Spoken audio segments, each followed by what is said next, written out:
Opo, muli po, magandang araw mga kabarangay. Araw po ng Martes at A12 na po na inihintay po sana ng lahat para pirmahan ng Pangulo ang term setting bill August 12 at ganap na ikalawa ng hapon na parang hindi na po mangyayari mga kabarangay, bagamat sinabi po ng Pangulo na pipirmahan niya po ito. Hindi lamang natin alam kung ngayon, bukas o hanggang sa deadline po nito na August 14. Sa mga napadaan lamang po sa channel na ito, Coiners Ring, kayo po ay aking malugod na inaanyayahan na mag-subscribe. Pakiclick po ang notification bell at all para palagi po kayong updated sa aking mga bagong videos. At pakiusap po, please, pakishare na lamang po ang video. Ang content ko po ngayon mga kabarangay ay paglilinaw lamang po doon po sa kinontent ko na ang mga second termer ay bintahe o advantage mga kabarangay. Gagamit po ako ng clips ngayon para mas lalong malinawan tayo at yung mga nagsasabi po na haka-haka lamang ito, makikita ninyo kung sino yung nagsasabi nito.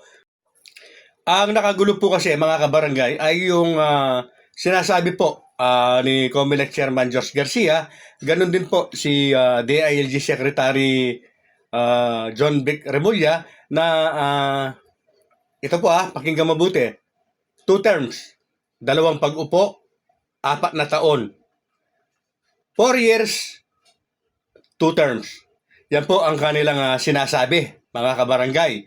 Samantalang yung alam natin, ang nakasulat po doon sa ratified bill na napagkasunduan po sa Bicameral Conference Committee, terms, 3 pag-upo, 4 na taon. 4 years, 3 terms. So parang magkaiba po mga kabarangay.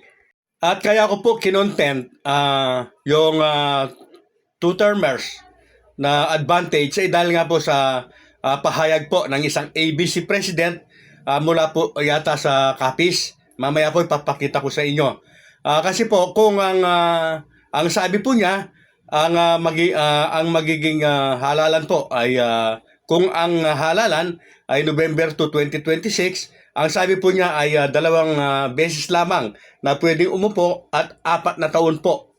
Yes po, 4 na taon po ang termino ng bawat taon. At sinabi din po niya na hindi malinaw lang na hindi na makakahabol yung third termer ngayon. At ang makakahabol po yung second termer lamang at first termer. At ayon po sa kanyang paliwanag, ang mga second termer po ay advantage. Bakit?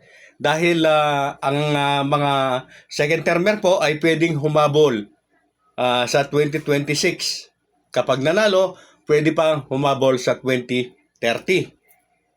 Ito naman pong mga first termer, ang sabi po niya, pwedeng humabol sa 2026. Time po nila na pag-upo ay ibinibilang na daw po na first term dahil nag-effect na po sa kanila. Itong first termer po dahil yung mga first termer po ay nag-effect na daw po sa kanila, nag-effect na sa kanila itong 4 years, 2 terms. So kapag nanalo sila, itong 2026, mga kabarangay, parang last term na nila. Hindi po, magulo nga po, pero ito po, pakinggan po ninyo yung kanyang sinasabi. Termer can run for the last term pa. It's because ang ara sa bill is 2 consecutive 4 years, 2 terms. So if ever next year ang election, we only serve 3 years. So it's not counted as our last term. So pwede pa karan ang last termer. And then, ang problema lang, ang first termer we consider as first term. And ang next term nila, amo na nila last. So advantage niya siya sa second termer. Okay, considered na siya as 1 term and the second term nila magiging 4 years na. Second term. Consecutive 4 years term. So, Ang hindi lamang po ako sigurado mga kabarangay kung pwede bang humabol yung mga last termer pa. Kasi hindi po kasi malinaw sa akin, hindi ko po naiintindihan. Pero parang nasabi po niya na pwede pa yung last termer na humabol. Pakicorrect na lang po ako kung mali, mga kabarangay. Hindi ko talaga naiintindihan yung sinasabi niya. Kung naintindihan po ninyo yung kanyang sinabi, mga kabarangay, na advantage po sa mga second term na nakaupo, kung matutuloy nga ang halalan sa November 2, 2026, at ang iiral nga po ay ito nga pong 2 beses na pag-uupo. 2 terms, 4 years. Talagang napakabintahe po, mga kabarangay, nitong nakaupo na second term. So kung ikaw ay kapitan at second term mo ngayon, ay pwede ka pang humabol ng 2 beses.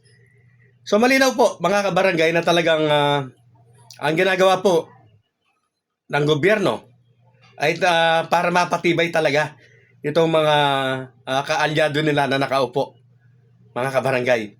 So ano man po ang mangyayari ay antabayan na lamang po natin. Dahil nga taliwas po doon sa nakasulat dito nga po sa term setting bill na 3 beses lamang na pag-upo at 4 na taon po ang bawat termino. Kaya ito, tiyak po na matutuwa o magiging tuwang-tuwa, lalong-lalo na po yung mga barangay captain na 2 years, 2 terms pa lamang. Yung 2 terms po. So may pwede pa silang humabol itong sinasabing 2026 election at hanggang 2030. So, congratulations! Mga kabarangay, talagang napakasalimot po kapag talagang ang mga nasa posisyon po ang kumikilos para po sa isang batas na kahit na po yan ay nakakakitaan ng paglabag, ay dahil nasa posisyon po sila at may personal at sariling interes po, ay talagang ilalaban po ng sabayan. Ang atin na lamang pong panlaban dyan ay ang katotohanan, ang tunay na batas, at pasalamat po tayo sa mga taong tumatayo para po sa katarungan at pagsang-ayon sa sinasadpo ng saligang batas. Uulitin po natin yung clippings po, dahil hindi po kasi Tagalog, hindi ko po maintindihan. So uulitin po natin at para manamnam po ninyo kung ano yung talagang buod ng kanyang mga sinasabi. Termer can run for the last term pa.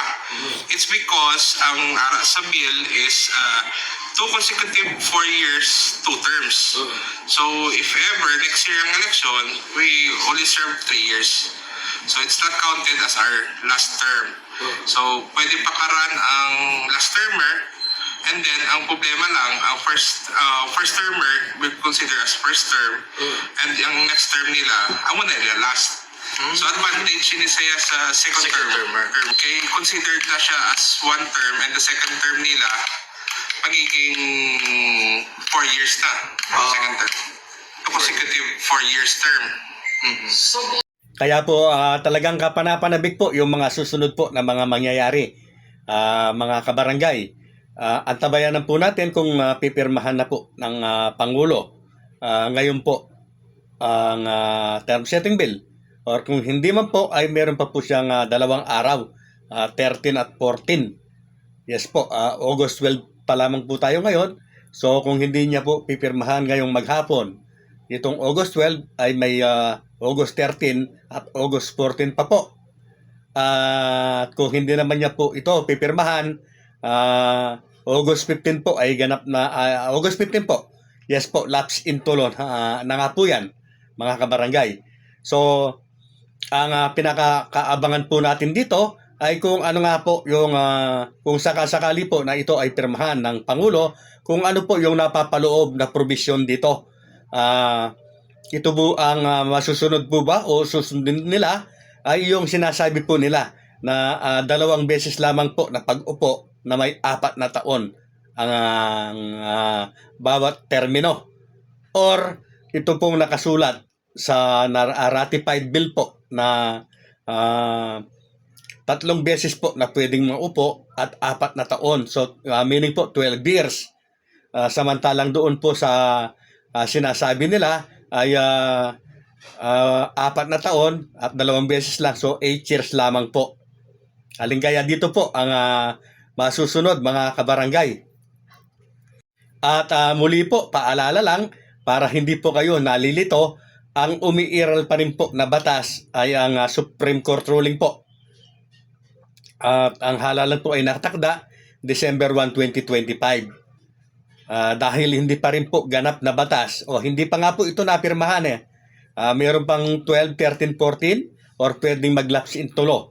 Uulitin ko po, hindi pa po ito ganap na batas. Mga kabarangay, yan po ay proposed bill pa lamang. At kapag yan po ay halimbawa napirmahan na at na-publication na po, yes, yan na po ang maging ibabaw. At hindi na natin masasabi na ang halalan ay December 1, 2025 dahil may bagong batas na. Yan po ang palagi nating sinasabi. Kung ano po yung maging ibabaw.